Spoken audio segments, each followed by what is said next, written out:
Morning, Stacy. Good morning. How are you? Doing all right.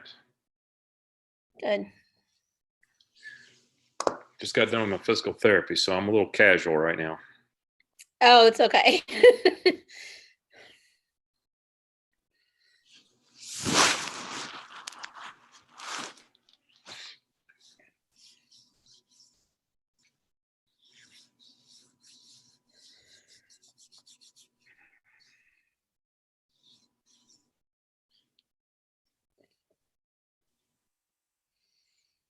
Have you been working from home at all, or No, mostly we've been going into the bank. We're pretty much in our own little office area, Yeah, and the doors are locked to the bank, so there's no real yeah. public access. And then some of the areas that were a little bit crowded, we've relocated some of the staff over to another building that had plenty of room. So, Yeah. morning, Mayor. Hey, David, how are you today? Doing good, thank you. Good. You? Yeah, mostly good. A little cross-eyed. We did Stacy and Andrew and I did 3 hours of this yesterday morning, Oh, gosh. and then we didn't get finished, so we did another hour before this meeting this morning.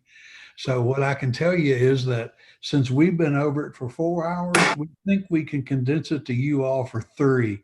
So we ought to be through about one. Look at Connie. 3 hours? Wow, y'all must love this. No, Wow. we have been through it a lot, but we will not take that long. All right. It's all good. If I gotta be here 3 hours, I will. There you go. So, Andrew, I see we're live and recording. Is that correct? Yes, just waiting. We're all here. If Mike joins us, he joins us. And if Karen joins us, she joins us. But we might as well go ahead and start the meeting. Hello. Andrew, I got a text from Mike Scoggin. Apparently, he had trouble signing on during the council meeting. Yeah, he sent me an email, and I apologize to him. He was copied on the same email invite that all the council members got. So I think the problem was on his end. I don't know what was. Yeah, well, he was able to watch it on our YouTube channel, so it wasn't as if he didn't have access. I didn't lock the meeting or anything, so. And I clicked on the notice for this meeting before we all signed on, and I assume that went to the media and it included all this information. Yeah, he's on the. I just checked. He's on the invite. I'll double check one more time. Yeah, he and Karen both are on the invite. So. And are we as a meeting of the finance committee? Are we broadcasting this real time? Or are you going to? Absolutely, it's on YouTube right now. Okay, and then we'll also have a recorded version for later. As soon as you end the live YouTube stream, it essentially makes it a recording. So. Okay. Then members of the council, this is actually the finance committee meeting, which you all can take and run with. Stacy, we're prepared this morning to walk through all of the assumptions that we made as we prepared this budget. And we all know that budgets are just a series of assumptions reduced to math. And if we understand the assumptions, then we understand the way the math works. As we've promised, this will be a very lean budget with some tough decisions in it. Actually, we made the decisions easier by just realizing this is a very lean budget and we don't have much to say yes to. What we pledged to do is keep functioning as a city until we get to a better income situation and we can resume more normal operations and more normal discussions of the finance committee about the way we run a city in regular revenue times. We're going to show you a a year-long budget that we hope we will amend in 6 months. You'll see that we've made certain projections for the entire year that are very conservative. We believe that we've been conservative enough. In fact, our initial preparation of the budget may be slightly more conservative on some of our revenue estimates than other cities are taking. But what we recognize, Connie and David, is that even if we're slightly more aggressive in any of the revenue categories, where we're not ready to be aggressive in those, we know that the only impact that has on the preparation of this year's budget is reducing the amount of carry forward revenue that we spend. And since we're already anticipating dipping into our reserves to make this deficit budget work, we didn't see much good cause to express more optimism about our projections, only to reduce the impact on our fund balance. When we know that we'll take the most recent numbers we have after 6 months of operations and really evaluate where we are and try and make this a more accurate exercise. So that's just the general parameters that we've worked under, trying to get it to this point. We've got some documents that we think will really help understand. As always, Stacy has prepared a listing, and I'm going to turn this all over to her to present because she's informed me.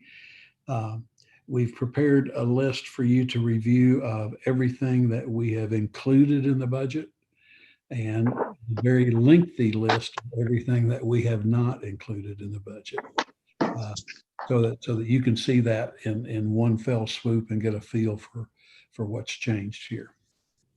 So, Andrew, is that a fair introduction? Sure enough. Stacy, does that set the stage for you well enough? I believe it does. Okay, then I'm just going to let you start with the documents that you have, and we'll just take as long as we need with this meeting. Realistically, guys, I think we're looking at an hour. We can churn through a lot of this and then reconvene if we have questions that are unanswered. Okay. Andrew, have you done screen sharing for me?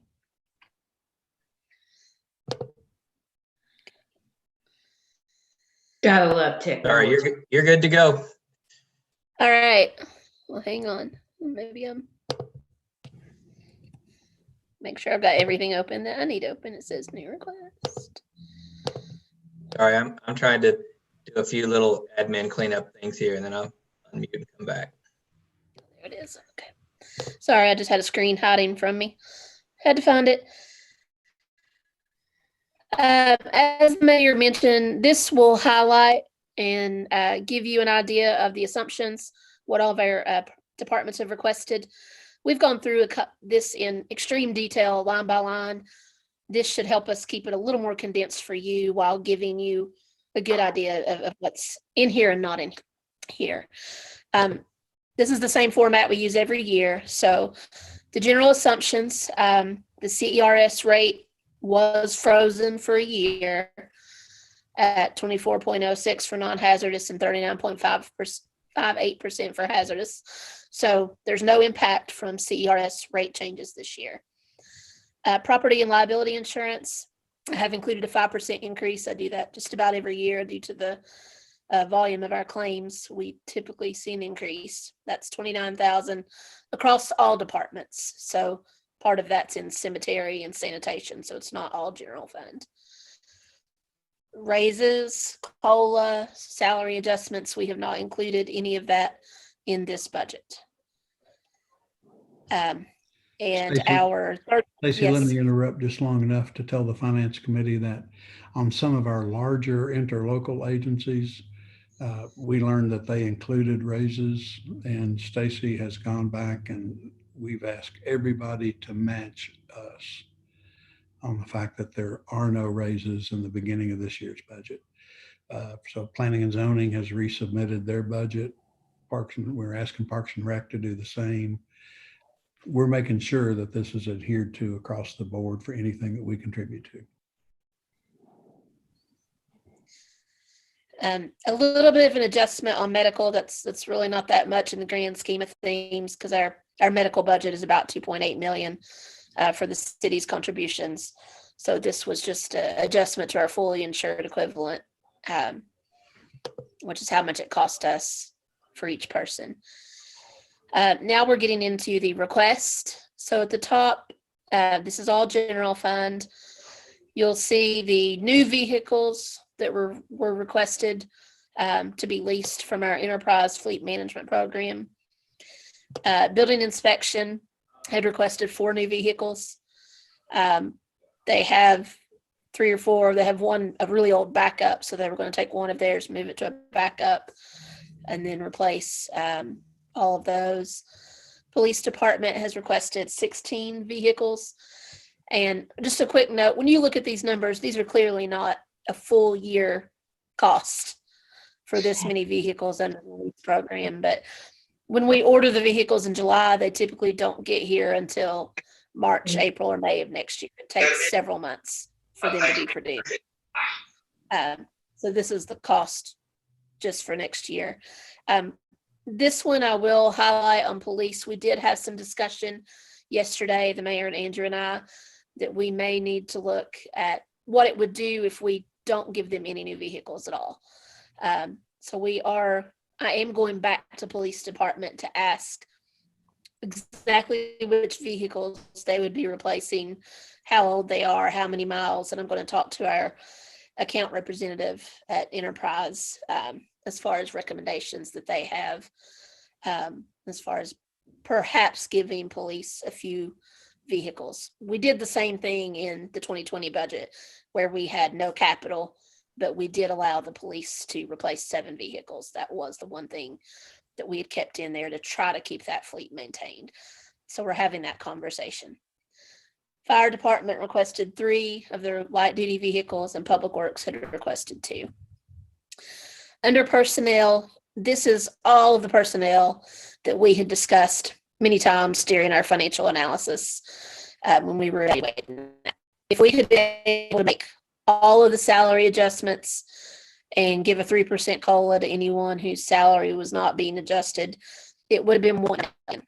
That's a Social Security, Medicare, retirement, all of that built into that number. So this is just Stacy, I'm not Yes. hearing what you're saying. You're garbling about the salary and the COLA. I don't know what it is, but I couldn't hear you. Okay, I'm sorry. I'll try to speak up and speak more clearly. During the financial analysis, all the salary adjustments that we had gone over, and then anybody else at 3% COLA, this is what that would have cost had we been able to do all of that in the upcoming year.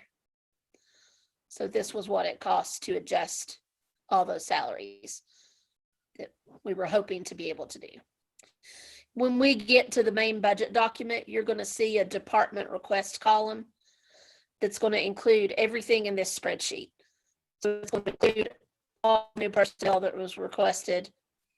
It's going to include the salary adjustments that we had hoped to make, as well as all of the smaller line item increases and capital that our departments requested. And then, of course, you'll have the mayor's proposed column, which will show what we're actually anticipating for the next year. Yeah, the kind of purpose for this sheet is where we've always asked our chiefs and department heads to go ahead and advocate for your department and tell us what you think you need. And we encourage them to tell us what they think they need. So they respond, they tell us what they think they need. And we want you to see what the nature of those requests are. We've taken an axe to almost everything you see on this list, but we want to start with you at least seeing the list of what the new requests were. So if some of these numbers look real big to you, that's because we've been whacking on them. With the personnel, again, you all are familiar with these. We discussed this during the financial analysis. We had requested 2 additional positions in general government for City Hall. Police had requested 5 new officers. They requested more. This is what we would have done in fiscal year 2021 if we had been able to make the revenue changes. Fire, change the fire marshal to assistant fire chief. They would requested a training officer. Code, change the admin assistant to full-time. Dispatch assistant coordinator, 2 dispatchers. Public Works and the city engineer had requested the receptionist. So 50% of that cost is in Public Works. 50% was included in sanitation in the requested numbers. Going along with things that would have been requested, if we had had a good budget year, I would have requested some budgeting software. That also includes analytics software that would have helped some things Andrew is always trying to do. This would have allowed me to do the budget in Excel like I always do, which requires lots of manual updating throughout the process. And of course, anytime you touch a spreadsheet multiple times, there's always room for human error. So the software would help with that. Police department, they had some significant line item increases that they had requested over this year's budget. The one thing that we're looking at, well, you'll see it when we get over there, but we're going back to them to get a little more information. They requested a $20,000 increase to their SRT training line item. So I'm going to go back to them to get a little more information on that and see exactly what they may need there to make sure we support those efforts.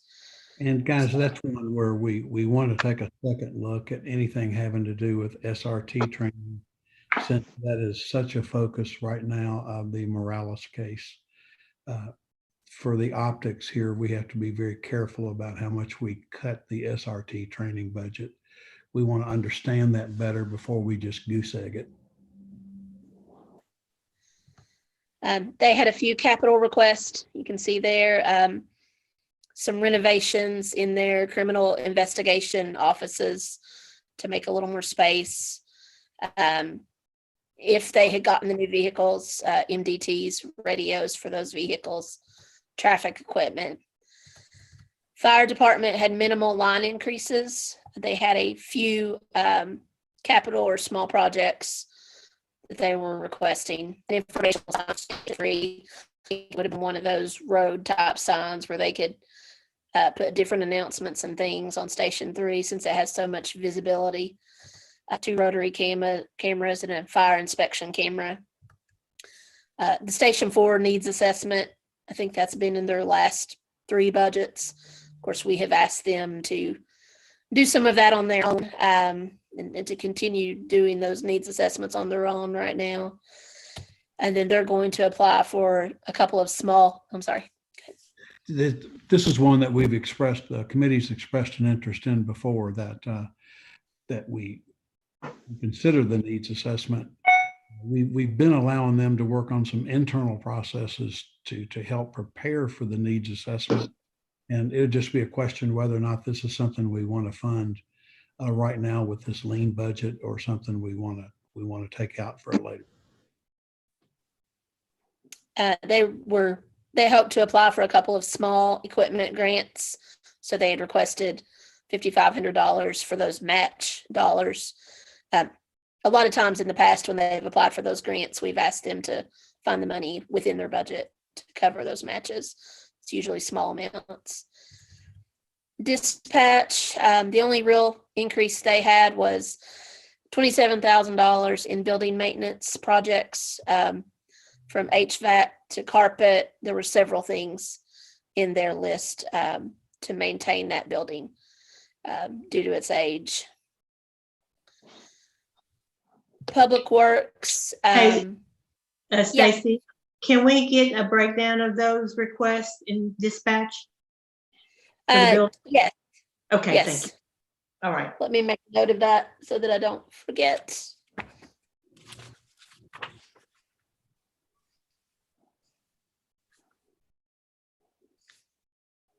Thank you.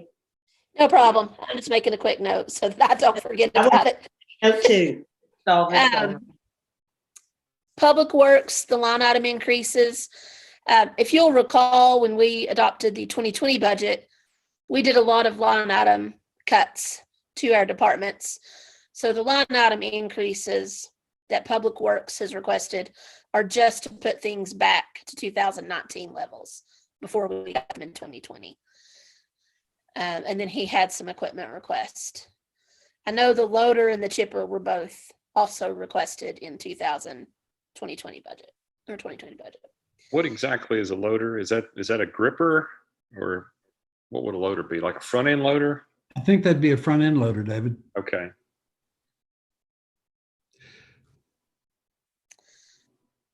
The city engineer, he had put in the money for the parking lot projects. We're having ongoing conversations about East Main and what parts of that we might do now, but this would be part of that would be the paving of the lot behind Misbehaving once we tear down that building, and then paving the lots that KU is allowing us to use, I think, off of Water and College Street. Mayor, I don't know if you want to speak to those at all, but I think we've talked about those. We know that we're gonna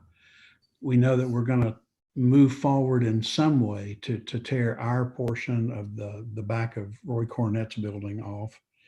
David, we're exploring with Public Works our ability to maybe do that ourselves, and not incur that demolition expense. But we do think we need to shelve for now the idea of improving that collective parking lot area back behind those buildings. Also, we had thought, since we had permission from KU, that we would quickly go ahead and oil and chip that big lot, take down the fence and improve that big lot across College Street from the old WSS building. And we still want to do that. We still have permission to do that, but we don't think this is the budget cycle to fund that.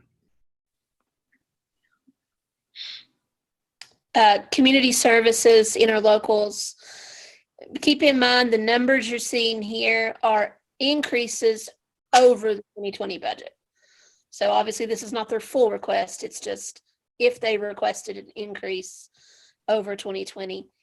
Elizabeth Village is highlighted because I believe she maybe distributed her request at a council meeting, but a copy of that hasn't made it to me. So I don't know what her request for this year was. And then you'll see the others. These are just what they requested on either a new request in parentheses or what they asked for. Parks and Rec, this number will change. Kimberly did email me back and tell me that she will try to get me a new Parks and Rec budget by tomorrow. So this increase does include those raises that we've asked her to take out. Ed Davis Center increase, that could also include a few raises. I told her the same changes needed to be made for Ed Davis that were made for the regular Parks and Rec budget. Planning and zoning increase, this number has actually changed and I hadn't had a chance to update it. I believe that's around 12,000 now because they had already resubmitted their budget to me yesterday and taken the raises out, and I just had not fixed it on here. And the Revenue Commission increase in their budget, I had already told them not to include raises, so I don't believe they did. But this budget has not had a chance to be reviewed by the commissioners yet. They still have to do that. Our debt service is pretty static compared to last year. And then we have some citywide utility accounts, hydrants, signals, street lights. We now have the leachate pumping for Sims Road landfill in our general fund budget because we're out of the money that we had from the landfill sale. that can sometimes be quite expensive if we have rainy months. So we had budgeted 75,000 this year, but we're projecting that we need 130,000 in that next year. There are Connie, David, on that, those dollars that came from the sale of the landfill, when just in the last couple of years, when we got that payoff, we first thought it was going to be a windfall for us because it was a whole bunch of money. But it turned out the city had been recognizing that revenue for over a 20-year period. So it had already been recognized in our budget, and it really didn't mean an influx of cash for us. But it did keep that fund in the positive for a little while longer. But now we've completely depleted those payments and from the sale of the landfill. So now we get to the point where some of that is a general fund expense for the first time, when previously it's been taken out of those landfill payment dollars. So can I ask a quick question, Mayor? Yeah. Because that expense is related to a landfill that's associated with garbage, could we tie that into sanitation and put it underneath their line items and let it be funded through sanitation? I mean, I feel like there's a pretty decent connection there. Yeah, and I'm looking down my list on people on the right hand of the screen. Stacy, do you have any feel for that, or have you? We can look at that when I show you the sanitation, the summary of that. Sanitation right now covers recycling. A lot of times that will eat up a lot of their excess revenue, is the recycling center right now. I believe this year, 2020, and projected, I'll have to pull it up, that we're projecting a little bit of a surplus because we're not allowing them to buy any garbage trucks again for the second year in a row. Adding that $130,000 line item to the sanitation budget would probably wipe out any surplus that they have in their budget as far as being able to purchase any capital necessary. If we continue to fund the recycling center at its current level, it would wipe that out. So where did you get the 130,000? So this is the increase over the 2020 budget. Right. In 2020, we budgeted $75,000 for the leachate. We under budgeted. We weren't sure what it would be, and going off of some history, we're actually going to get closer to 130,000 in those expenses for 2020. The last few months, we've had a lot of rain, and those bills have crept up to 15,000 a month. It is an expensive utility bill. We pay that to GMWSS for the pumping, and in rainy months, it's expensive. Yeah. Okay. So I have another question then. Is it something that the GMSS can take on?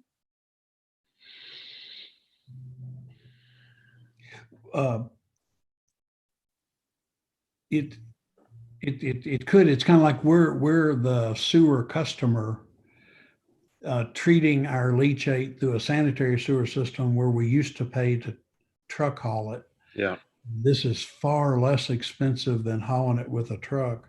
Mm-hmm. So it'd just be if we did that, Connie, it'd just be GMWSS giving us free treatment, which just throws their rates off to the other users. They can't do it legally either. So they can't by law provide free service to the city. Yeah, and a lot of it's the utility going to whoever the utility provider is. Is that not like Kentucky Utilities? Is that part of what this is? Well, it's a monthly bill to GMWSS. Just to Just like the GMWSS? mayor. It's a sewer bill that we pay. It's a very expensive one. And maybe we can offset some of it with sanitation, David. In a few minutes, we'll look at sanitation and the excess revenue it generated this past year, and we can look at what the recycling center might cost. and what that would leave from the operating budget of the sanitation fund. And as Stacy said, we're going to show a little bit of a surplus because we've refused to buy Robert any of the trucks he wants this year, where traditionally, if we approved his request for one of these garbage trucks, it would probably be paid for out of sanitation. So it's just kind of taking it from one pocket to the other, but we can look at doing that. Yeah, the only reason I said that, and you all know this, there have been years that sanitation has kind of been in the positive, and we had tried to grab some funds from sanitation, but we were limited, obviously, on what we could do. And I remember in years past reimbursing our general fund for the Herbies that we bought, for example. So, if that fund was extremely positive, then I guess that's where I was coming from. But if it's not, then I understand. And we'll take a look at it in just in a minute. It's one of the funds that Stacy will take us through. Obviously, sanitation request, we've kind of already talked about that. 50% of the receptionist, a rear loading garbage truck, which this is the second year that they've asked for that we're planning to deny that request. And they've also requested an automated garbage truck.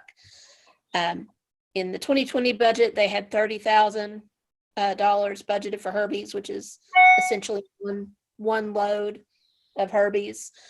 In 2021, they're requesting $60,000, so an additional 30, because he's going to need to order Herbies sooner than anticipated. That's a cost we just can't really do anything about. When developers buy Herbies or some break, or obviously we have citizens who request the second Herbie, but we do get reimbursed for those through part of the revenue. So. And then stormwater, the stormwater crew was requested in personnel. And then he had some projects out of the 500,000. Bourbon Street was about 350,000 of this. Bradshaw Dam was about 75,000, and the camera and cleaning work was about 75,000. Cemetery fund. We're probably not going to recommend funding of any of those. But we do want you to know that the Bourbon Street project came as a result of the camera project, where we've been really evaluating the interior of these stormwater systems. And according to Eddie, we are on the verge of a catastrophic collapse of the storm sewer system that runs underneath Bourbon Street. And he has encouraged us to a big project to dig all that out and replace it. We acknowledge that the need exists, but we don't have the money to do it. And we don't think even if it did cave in, we just have to fix it, which we have to do anyway. So that's one that could jump up and bite us in the coming year, because we know that it's close to failure. But that would be something that the stormwater management fee, if we had one, could fund, right? Yes, sir. I mean, obviously it would. Yes, Okay. sir. And we'll see in a few minutes, David, where even for the stormwater costs that we have in this very abbreviated budget is pulling $340-something thousand out of the general fund, even in this lean budget. Okay. We could replace that. Okay. Cemetery fund had requested an additional equipment operator for personnel, and then had some capital equipment and project request. Okay. So I will email this document to you all so that you can see it and have it to look over even after this meeting. Okay, great. Thank you. If there's no questions on this, I'll pull up the main budget document that we typically present to council. Okay. Well, there we are again. I can see you all.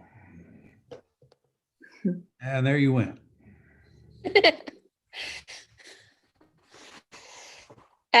So what you're seeing here is the summary where I show each fund the proposed revenue, the proposed expense, and the prior year revenue anticipated. The general fund, we're going to get into the revenues and what we've done there in just a minute. But you can see we have proposed 21.2 million in revenue, which is about a $4 million cut from the current year.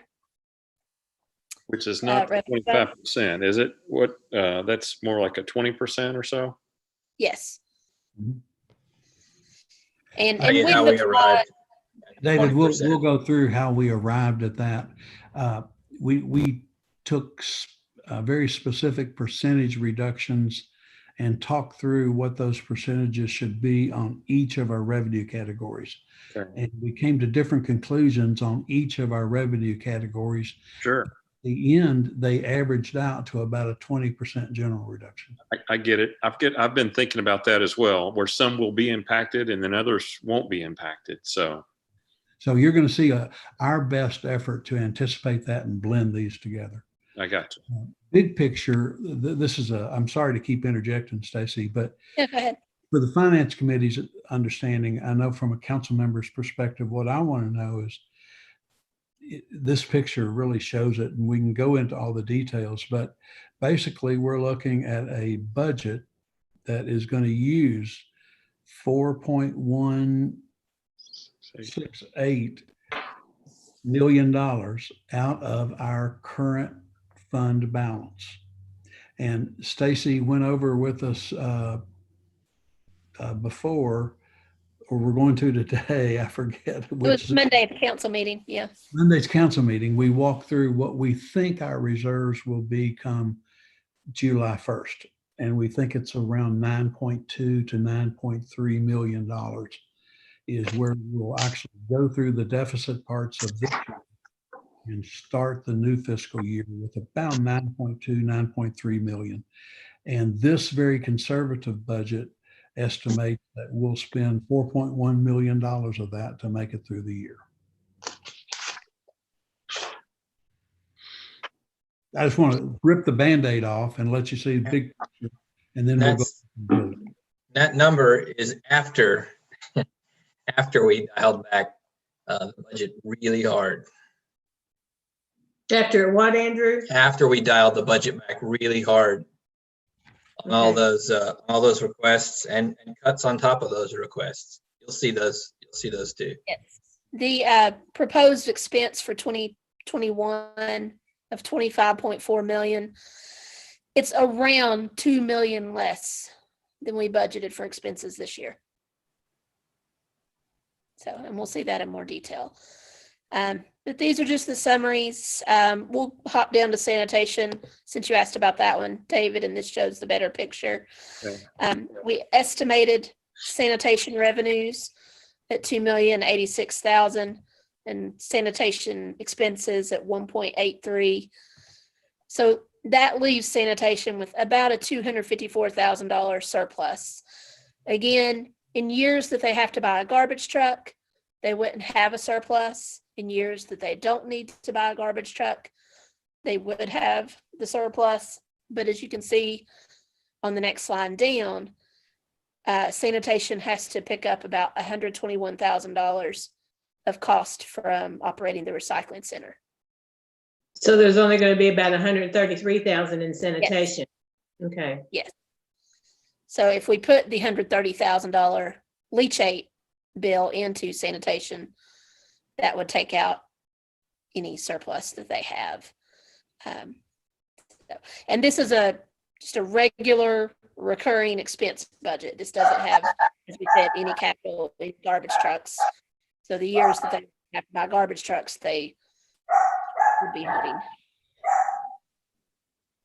In stormwater, the 374,000, is that a certain, what are we doing with that? Is there a project with that? The majority of that is permit compliance with our permit. A lot of that is to Strand, and then it's a portion of the engineering office salaries. Okay. Mainly, Connie, that's where we stay compliant with the EPA, and Strand does all that work for us. We'll get reimbursed for a little bit since we now have an interlocal agreement with the county to share some of the engineering services since they're now subject to that MS4 permit as well. Okay, so there's not any projects included in that. So if something happens in this next 6 months before we reevaluate, we'll have to pull that out of our fund balance to pay for it if anything happens?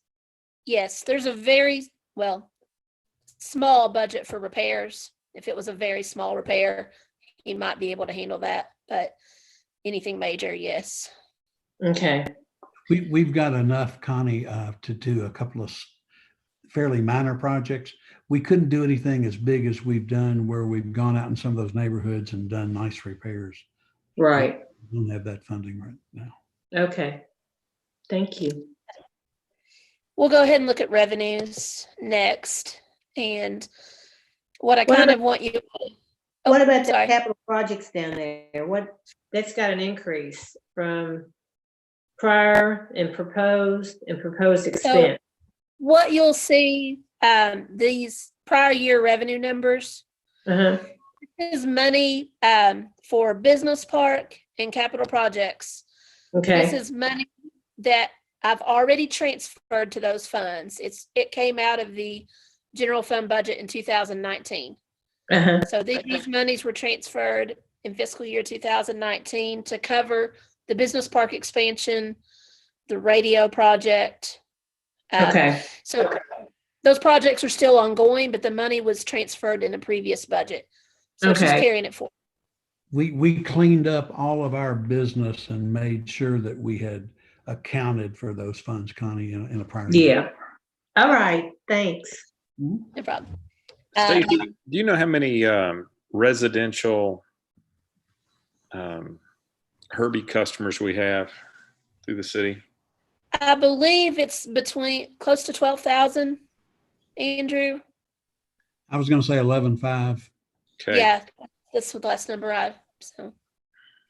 Yep, I think that's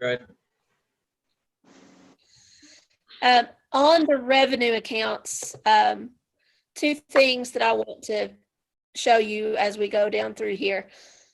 Column D, department request. I can change the heading on that. It's not really a request, but this is what I would have projected these revenue accounts to be had we not had the COVID-19 crisis. Had this been a normal budget year, this is what I would have projected. In column C, I took those numbers and applied percentages. So if you look in the formula bar, you can see for property taxes, we just did a 5% decrease. Property taxes will still be due. It may be a matter of timing. Maybe more people will pay late this year than in the past. But generally speaking, we know we're not going to waive property taxes due to this, and that revenue will come in. It just may come in a little late. Okay, There may be some people who choose not to pay their bill and they'll catch up next year when they pay, but motor vehicle taxes, same concept. We did the 5%. They're still due. They won't go away. People may pay them late when they have the funds to do so. Same thing on the tangible property tax, although this account fluctuates greatly from year to year. It's the utility companies like KU, cable companies paying taxes on their infrastructure. Bank deposit franchise, this is one that we left alone. We're not predicting a reduction in this one. ABC licenses, this is one we've talked about. The year-to-date revenue does look high on this. I'm going to go back and evaluate. This could include some people who've gone ahead and paid for their license for next year. That revenue gets put in deferred revenue and it gets applied to next year. Tracy keeps spreadsheets that has every ABC licensed restaurant or store, and when you add up the fees they pay from her spreadsheet, it's 50,000. We did a reduction on this of 20%. That may be too conservative based on the fact that some establishments may not last through this crisis. That was when we were a little extra conservative on. Employee withholding, we would collect with our current payroll tax rate in a normal year about 15.5 million in payroll tax revenue. For 2021, the Toyota incentive will drop to 1.5 million. So that's where the 14 million comes from. It's the net of those two numbers. We applied a 30% reduction to payroll taxes. So this is definitely our largest hit. This is where the majority of our decrease comes from. That'll be an interesting one to watch, literally on a month-to-month basis. Yes. We did the same thing. I'm sorry. That's going to tell the story, David. Yeah. That's our distant early warning system. We can look at one number on our dashboard and get some indication of how we're doing, and it'll be this one. We've been on numerous Zoom calls with other public officials and folks from other cities. Stacy participated in one yesterday. I've been on a couple of calls with mayors and judges from Central Kentucky, and everybody's taken a slightly different approach. We know that this is because we're projecting this decrease over the entire fiscal year. Folks Stacy learned yesterday are going to start off with a very robust decrease at the beginning of their fiscal year, and then have that decrease Right. over the year. Okay. We're more comfortable presenting this as an annual number with a promise that we'll reevaluate it in 6 months. To me, it seems like a fair but more conservative approach. I like it. I agree. I'm good with that. I'd rather be on that side of the, I guess, estimation than the wrong side of it, the high side. I don't want this to get harder as the year goes Yeah. along. I want it to get better as the year goes along. Yeah. Stacy, can you let us know how that April number comes in? You know, on the report the other night, that was the one that was, you were still waiting, I think. And you said that maybe around the 1st of June, we'd know what April looked like. And I know that doesn't tell the whole tale, but I'd still be curious to know how it comes in. Absolutely. It will tell us a lot. Yeah. I mean, April is our full month of shutdown, and that will tell us a lot. We hear about unemployment numbers that have to do with, you know, how many of our residents or workforce are unemployed, but the job loss is what we really need to see, and our payroll returns will tell that. Yeah. Another quick question. I know we revamped the rates for the garbage pickup. Did that impact residential rates when we did that? And I don't remember how long ago it's been, maybe a couple years ago. No, I believe we left residential at 15. I believe we left the seniors at 8. The only thing we changed was instead of buying an extra Herbie outright, they pay $5 a month on their bill. Okay. When was the last time we did an adjustment to the residential rate? Or if you don't know, can you check on that and let us know? Yeah. In over a decade. Yeah, really? Okay. Well, I've been here since 2012. And I know it's not been adjusted since I've been here. Okay. And the same thing with the cemetery? I can't remember the last time we did it with the cemetery. It's been over a decade there too. Gene, I can send you all that email. Gene has proposed that we change those, David. Gene's checked the market around us, and he thinks we're really low and that we should have an increase just to match the market. Yeah. Okay. I've made a note to send you that email as well, so you can see Gene's recommendations. Yeah. You know, I was just thinking about the utility fee or whatever for the leachate, you know, and when you calculate, you know, that's $1, essentially $1 per customer kind of covers that expense. So if it's been 10 years since we've had any adjustments, I think it's worth looking at. The other thing we have to be aware of, we're kind of whistling. Well, I started to use a terrible pun. We're kind of whistling past the graveyard with the preparation of this budget because we know that we're going to have to take over Maple Grove.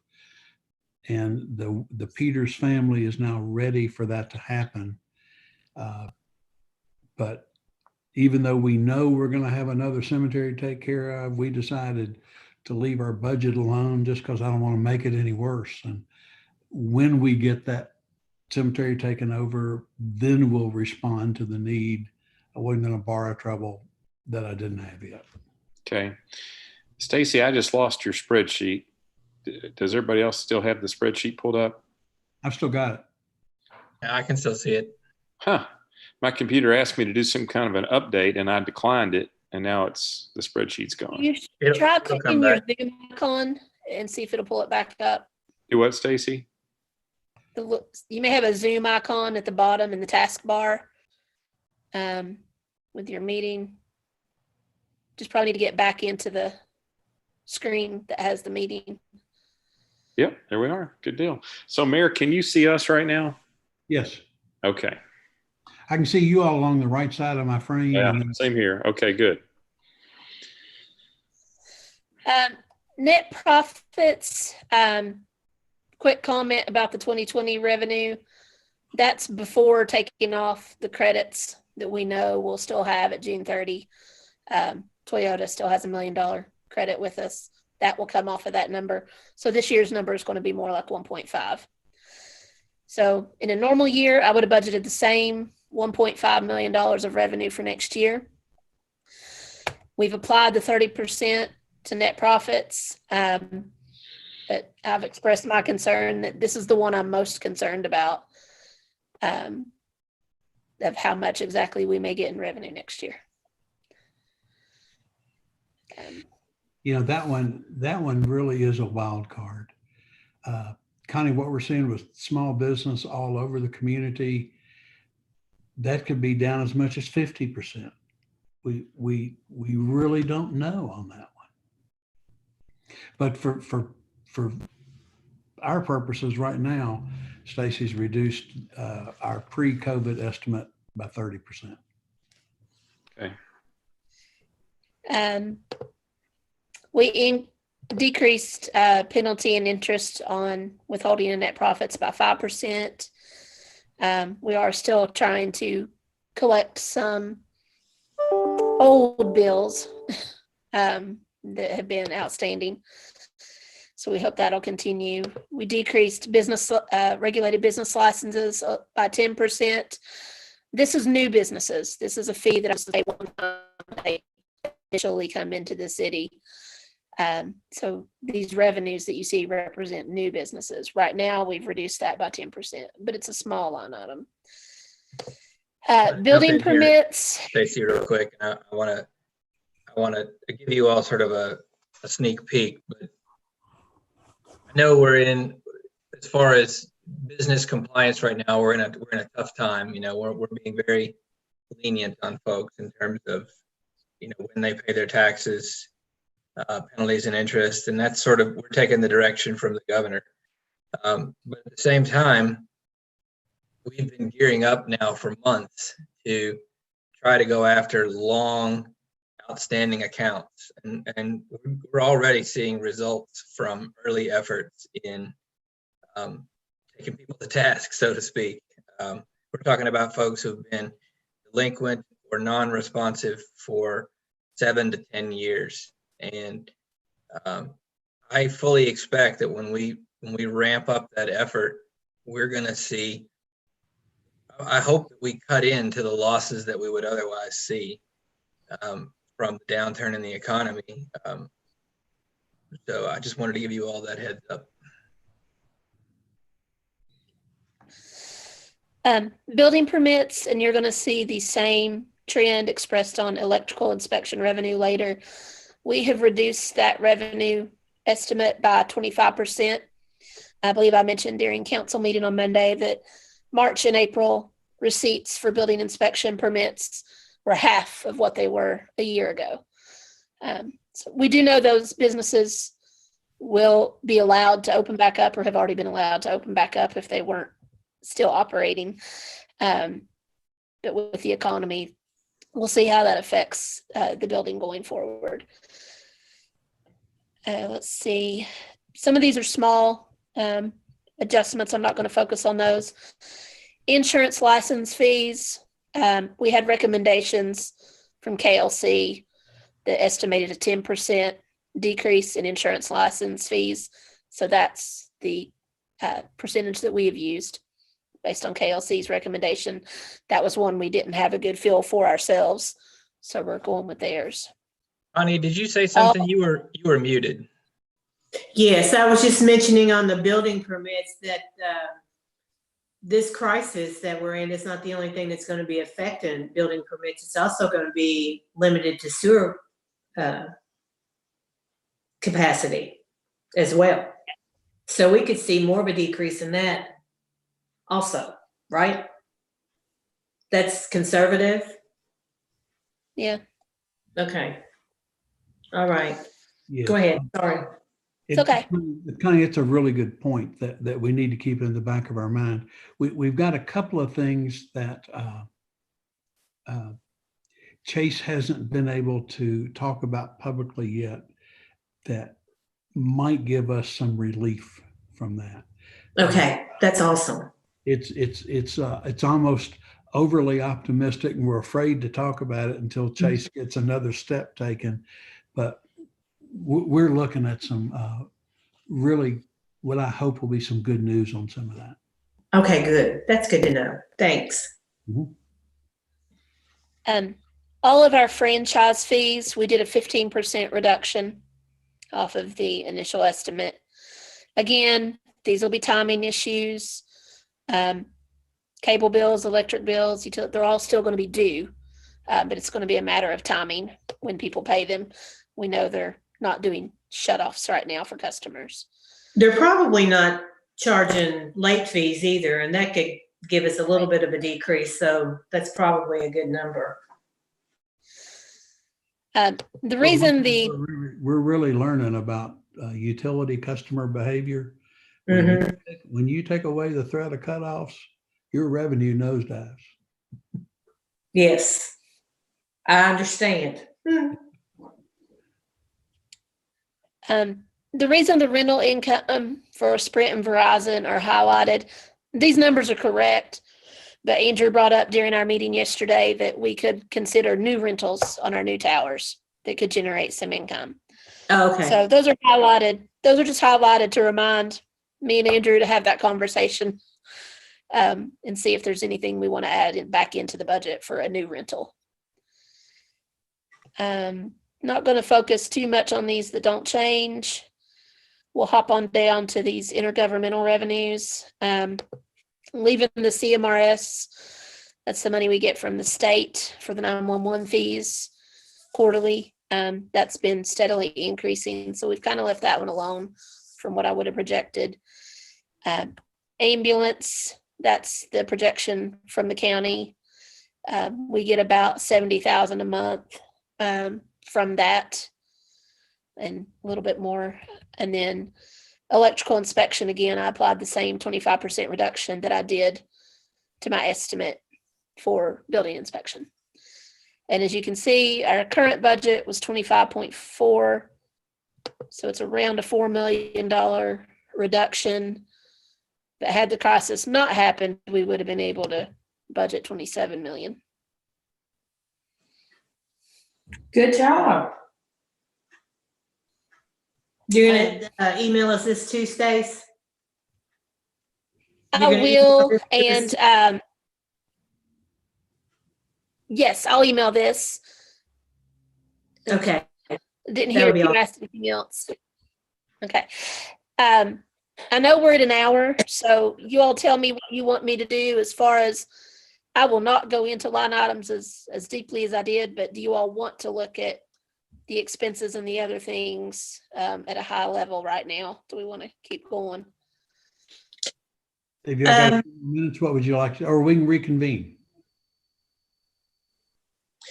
I would like to look over these a little bit if I could. And if like the breakdown for the stormwater Mhm. for Eddie, and just kind of mull it over a little bit. I wouldn't mind reconvening again if everybody else. It's such a situation that, you know, I just want to like grasp and you know, be supportive of, and I just want to kind of look at some stuff, if that's okay, and mull it over in my head and write about it a little bit. If y'all are good with that, and reconvene. It's up to you all. Do whatever you want to do, but that's kind of my thought. Yeah. Okay. Yeah, I'm happy with whatever you all want. I can keep going, or we can. We're definitely asking you to drink from a fire hose, Connie. Really, gulp, gulp, gulp. It's It might actually be worth just looking at the bottom line on what those expenses are. And by the bottom line, I mean, here's what last year's budget was, here's what the department directors requested, and here's what we've cut it to. Because it's I mean, we already acknowledged that it's a $2 million difference, but seeing those individual bottom lines on each department is useful, I think. So take it back up to the very end and, you know, show us the totals. So on what you're projected, okay, so what was per department requested was 30 million, budgeted was 27, but we've cut it down to 25. And out of that 25, we're still looking at taking 4 million out of our fund balance to make that equivalent of 25 million. Is that a correct assumption? You nailed it. Okay. Yes. Right. That's Okay. the big picture, Connie. We can dissect every expense for you, and we're happy to. No, you don't have to do that. But- The but- other thing I wanted to ask too, well, it came in my head, it'll come back. You keep on talking, Tom. All right. That's the big picture. We've got all kinds of detail and where we can explain the logic on some of the expenditures. But big picture wise, you now have the same snapshot that I have.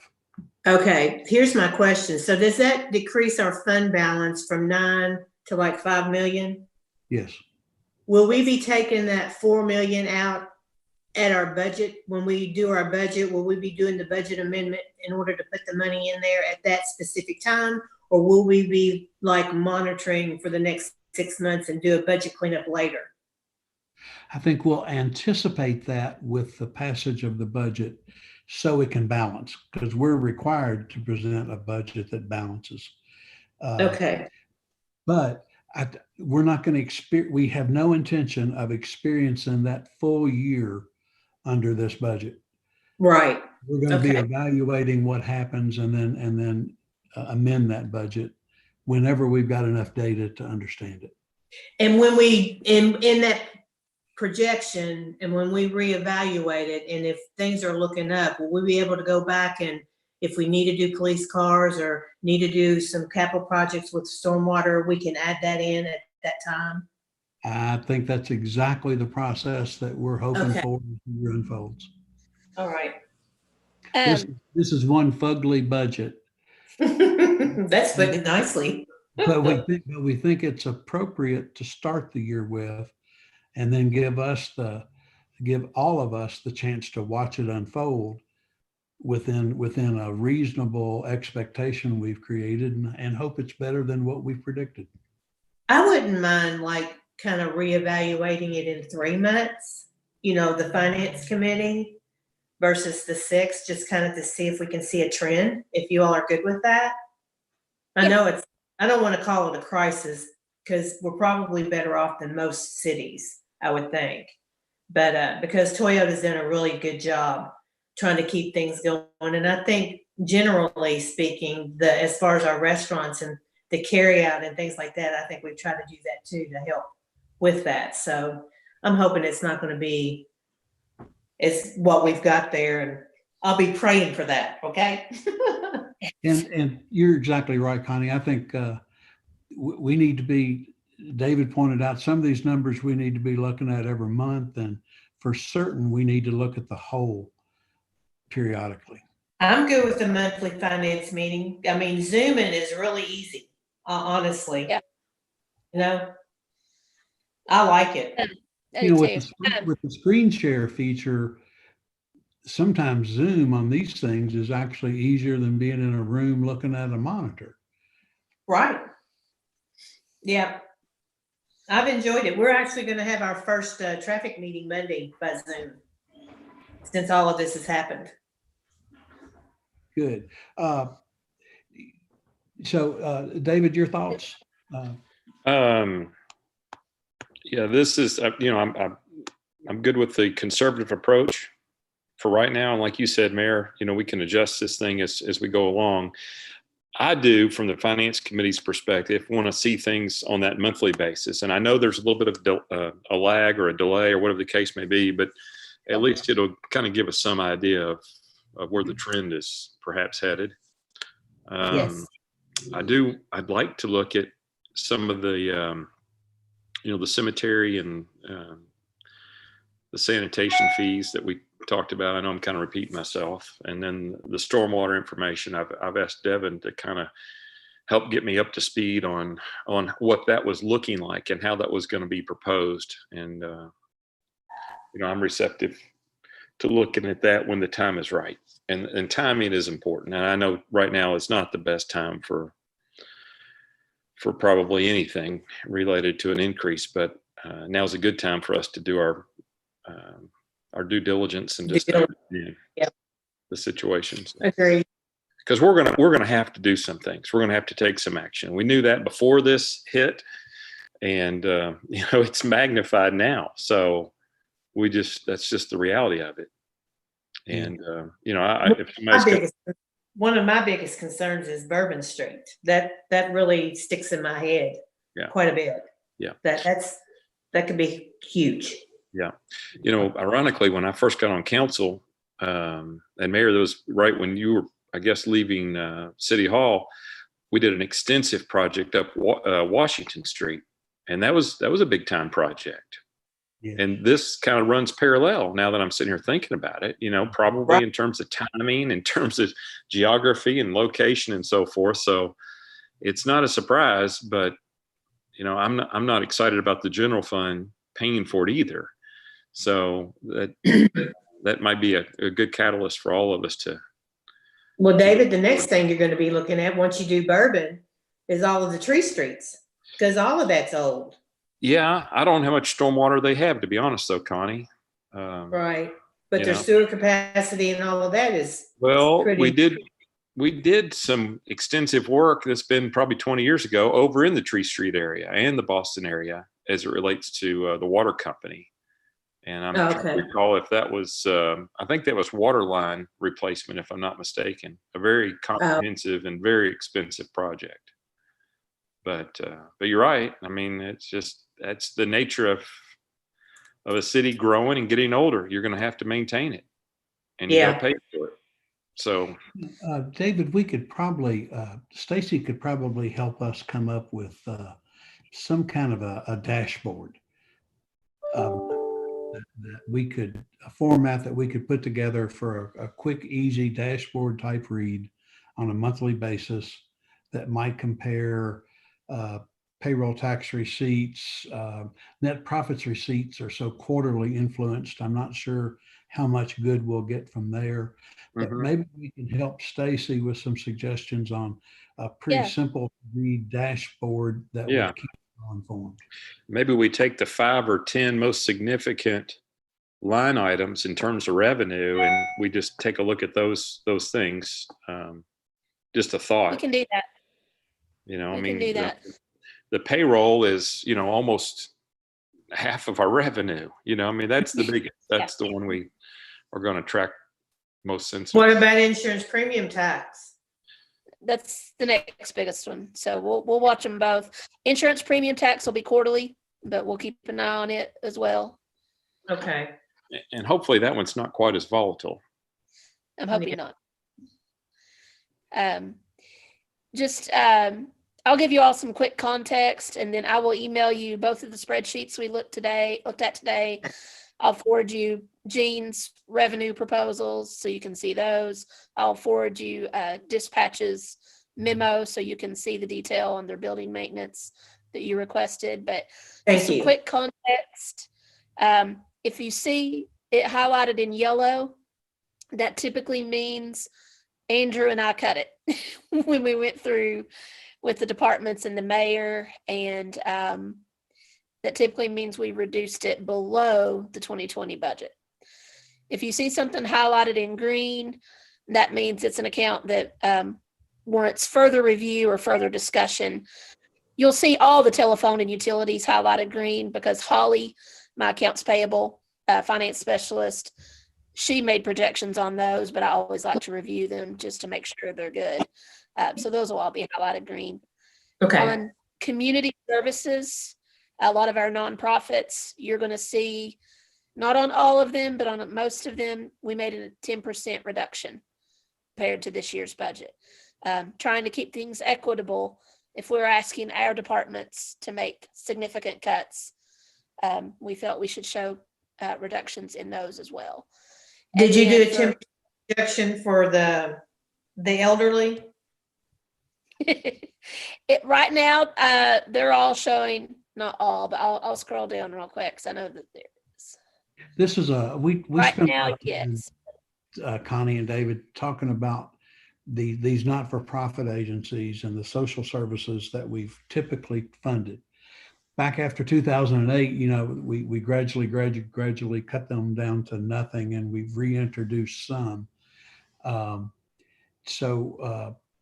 We've talked about the fact that most of these not-for-profits are undertaking functions that help our citizens and take a load off of city government. Amen House helps with hunger so that we don't make those direct allocations. I think we can make a case for supporting some of them. Some we left alone. For example, when you look at this list, the historic Georgetown $45,000 is unchanged because that was a contract that we entered into with tourism to manage our downtown activities. And it's been very successful. The Scott County United, a little further down, shows unchanged because that was one of the agreements we made with TMMK over the incentive package refunds, that we would maintain our level of contributions and not decrease it once we got access to their annual funds. The Veterans Affairs is where we pay half of the rent for that office complex with the county for Veterans Affairs, and the rent is what it is. So there were a few we plucked out not to reduce, but most of them took a 10% reduction from what they were last year. Just in a way that we'll be glad to discuss any of them with you, but we thought it was at least a fair way to start. I understand and I agree. I just, for the elderly and the senior citizens, I hate to see that cut any more than we do. That's Well, just my thought. You all have made yourself clear on that previously, Connie, and I'm glad to discuss that with you. We know that City of Georgetown pays more than Scott County does to Bluegrass Community Action for the senior citizens activity. And it's been the Finance Committee's decision that that's okay. We liked what we gave. We did factor in the 10% decrease here, which is still more than what the county will give. Oh, Stacy, you can also send Connie and David what we got from the judge about what they're Yes. giving these agencies. Yes. We don't have to be perfectly aligned, but you all should see what they're giving. That would be great. Thank you. I already made a note. Yeah. All right. One that you'll see on the county's list is the CASA program, court-appointed support advocate Yes. children that go through the court system. And the judicial judges have been real adamant for a couple of years. They'd like to see CASA expanded to Scott County. They already have it in Bourbon and Harrison County, and our caseload's more than double theirs combined. So the judge went ahead and funded $20,000. They asked city and county for 20,000. I pushed back and said that we weren't really in a position to do that. And they said, we'd like to have 20 from each of you, but we're going to take whatever you give us and get started. The county included the full 20,000. I don't know that we can do that, but you'll see that, and we'll need to talk about the CASA program. Okay. Outside of community services, the other thing I just want to give you quick context on is interlocals. We've already made the comment that we've gone back to Parks and Rec and Revenue Commission and Planning and Zoning to request that they remove any raises from their budget. The Planning and Zoning number in the request column is reflective of the new budget Joe sent me. Parks and Rec has not, they said they'll send it tomorrow. When I get that budget from Keeley, I can forward it to you. You'll see that we've possibly even recommended going a little lower, even than this year's budget on Planning and Zoning and Parks and Rec. Those are, of course, still highlighted green for discussion, because we know that the county will probably match whatever we do. So we've talked about going back and having those conversations with Okay. the judge and their finance director to decide where we both want to land on some of those interlocals, as well as talking to them about their own interlocals. Connie, especially the ones that are the big ones that are operated by a board, Parks and Rec and Planning and Zoning. Okay. Eventually, the city and the county need to land on the same number, but we need to talk about if we can reduce our respective numbers. Okay. That'll be That's- something that we thought after we finished our early morning meeting and after we talked to you all, then there's more things I have to talk to Judge Covington about. Okay. That was just a little bit of context so that you all would know what all the highlighting looks like or what it's for when I email it to you. So Stacy, you might email them a bunch of this documentation. Hopefully this conversation has given you enough context to look at those documents and fit them into your understanding. And then maybe we can work on scheduling another Zoom meeting, Andrew. Just, it can be tomorrow, it can be at the first of the week, it can be whenever folks think they've had enough time to really kind of go through stuff. Stacy, do you recall, I think we had originally planned to have a follow-up finance committee meeting next week before we present it on the 28th. Yes, So I think we had already correct. anticipated that. David, do you sense that if we answer these questions and give you all time to go through the documentation, do you think we're getting closer to the point of being able to present a budget on the 28th? I think so, Mayor. I mean, like you said, we've got to make some assumptions, and that's essentially what this is. So, it's going to be something that's going to change over time, but yes, I do. Okay. And Connie, hopefully having the stuff in front of you, it helps me a little bit to thumb through it and look back and forth. And Stacy's really good at giving detailed answers to questions. Yes, she is. I appreciate it. If you don't mind, would you care if I sort of read those 8 or 9 bullet points that Stacy and I had come up with in terms of what our general approach is? If you, I think that let's take a minute, and the Finance Committee needs to hear those statements because they've been the guiding statements that we used. Yeah. So as Stacy and I went through the budget, we're calling this an austere budget. What it is. But we had a list of about 10 approaches that we were taking. And we tried to stick to those. Number 1 is all non-critical capital projects and purchases are eliminated. There's always going to be emergency situations, and we'll address those as they come. We stripped out all new vehicles from the departments. And again, bearing in mind there's going to be emergencies, things are going to break. There's no raises. We already established that. There's no new positions. There are reductions to most operational line items. We consulted with the departments on what could and could not be cut. We generally asked all operational line items to have some cut, and we tried to make those line items, to the extent possible, less than they were last year. We are exploring reductions in overtime where it's feasible.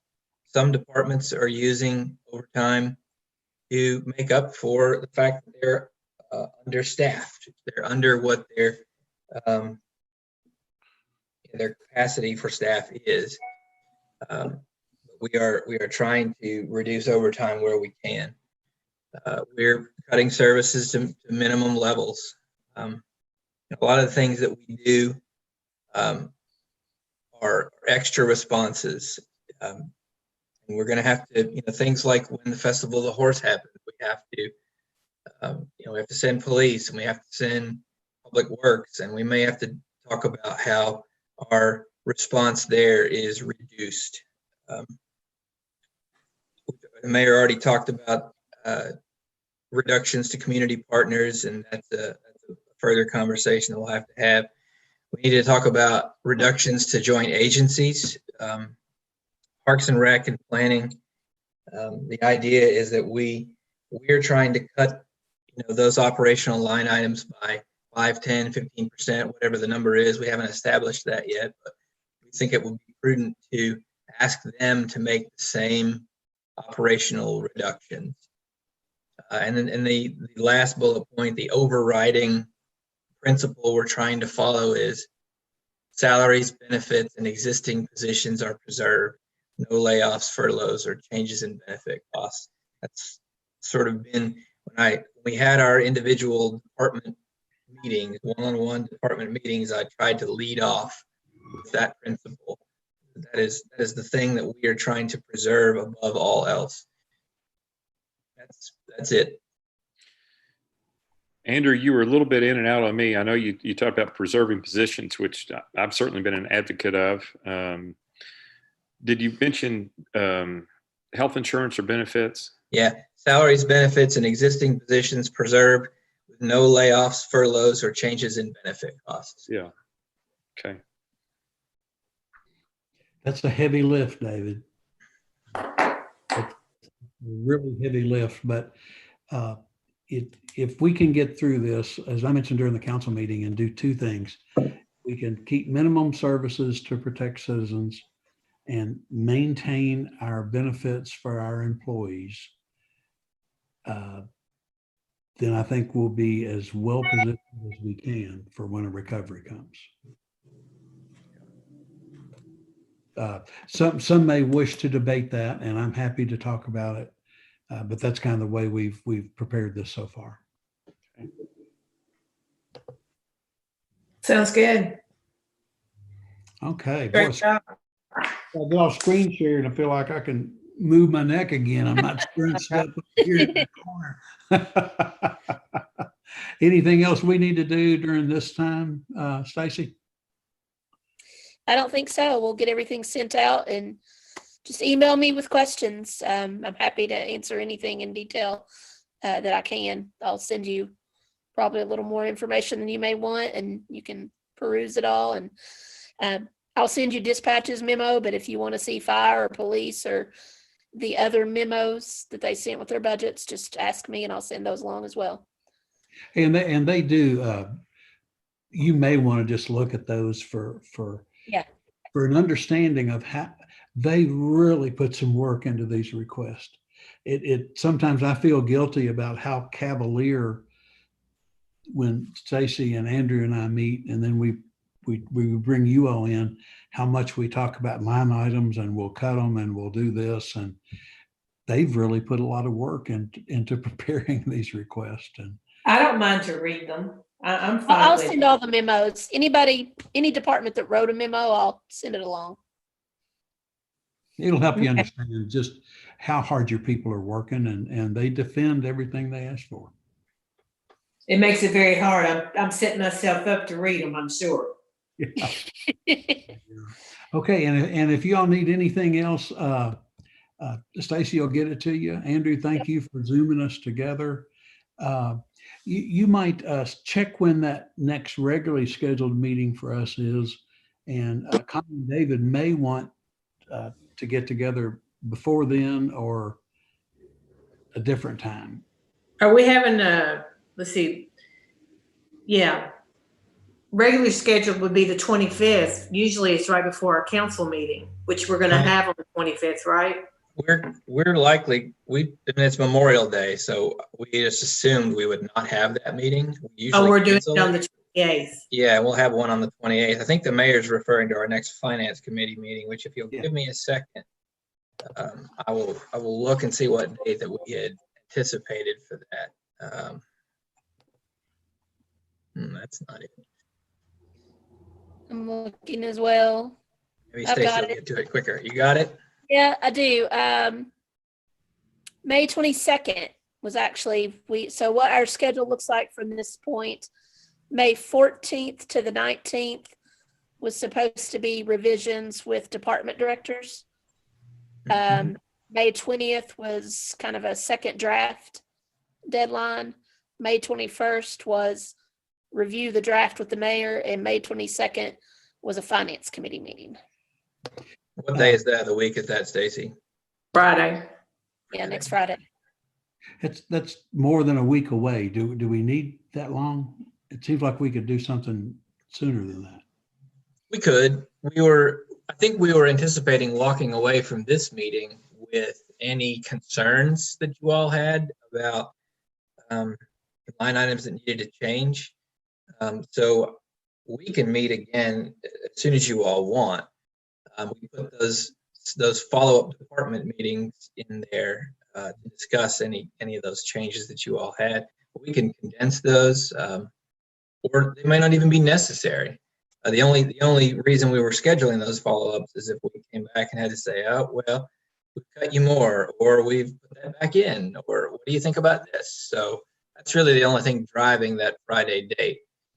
Well, that's really the only reason why I wanted to have that in front of me so I could kind of study it a little bit. Y'all have done a really good job cutting what you've needed to cut.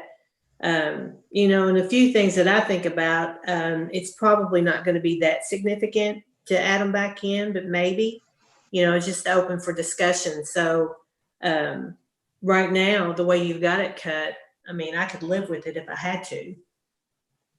For sure, but I just kind of wanted to look at a few things and see if we could be a little bit more proactive about a few things. You all tell us when you will be ready to meet again, and we'll make it happen.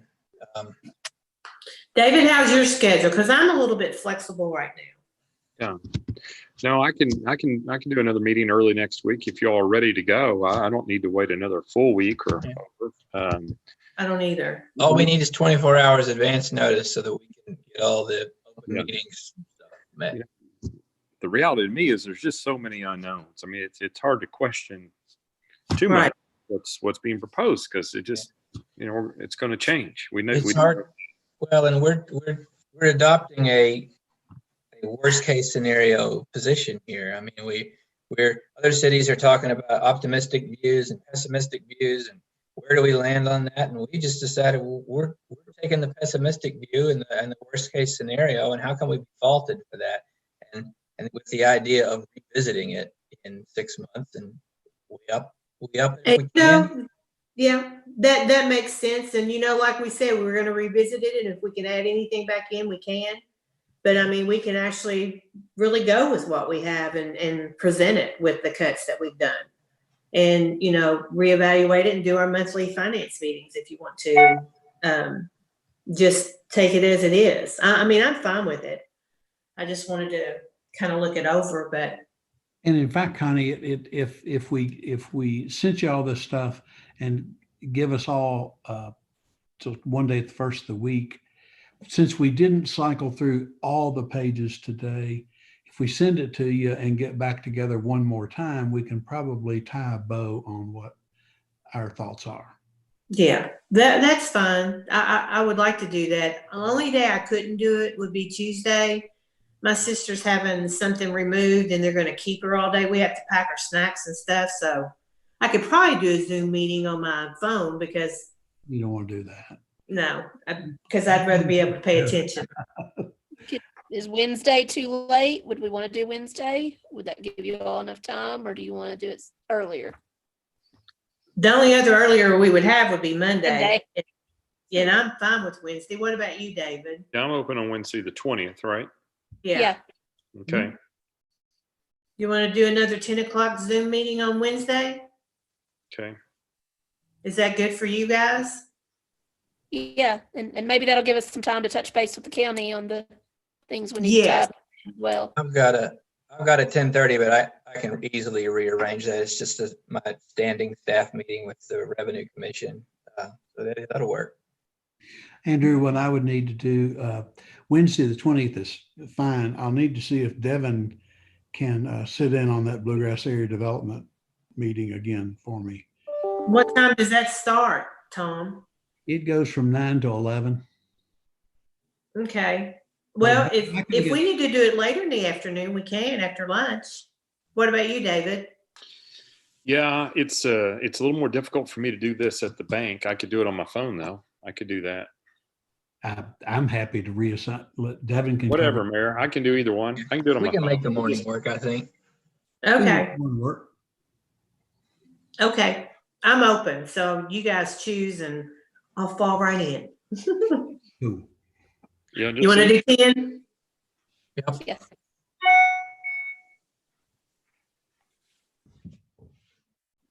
Oh, All right. one other question that maybe we can touch on when we all get back together. Stacy, just some of the notes I'd taken. When the water company did their list of capital projects and they had a 5-year list of capital projects that contributed with our rate increase. One of the things they kept a lot of stuff in the 5-year plan, but some stuff got pushed out of the 5-year plan. And one of the things that I've explained to the council got pushed out of the 5-year plan was work on a water supply study.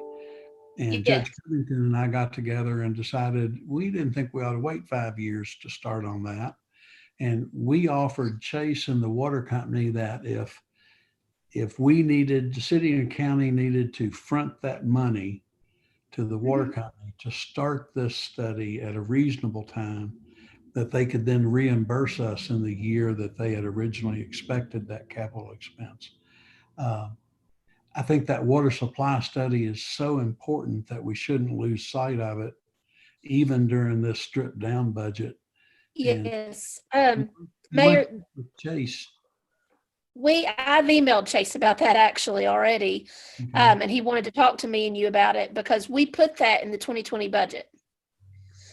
And so I emailed Chase to ask him, because I didn't know the status of whether they had procured those services yet or where we were at in that process, and whether or not the county or GMWSS might want to go ahead and essentially bill us for that money, and we can go ahead and pay it out of this year's budget because it's already accounted for.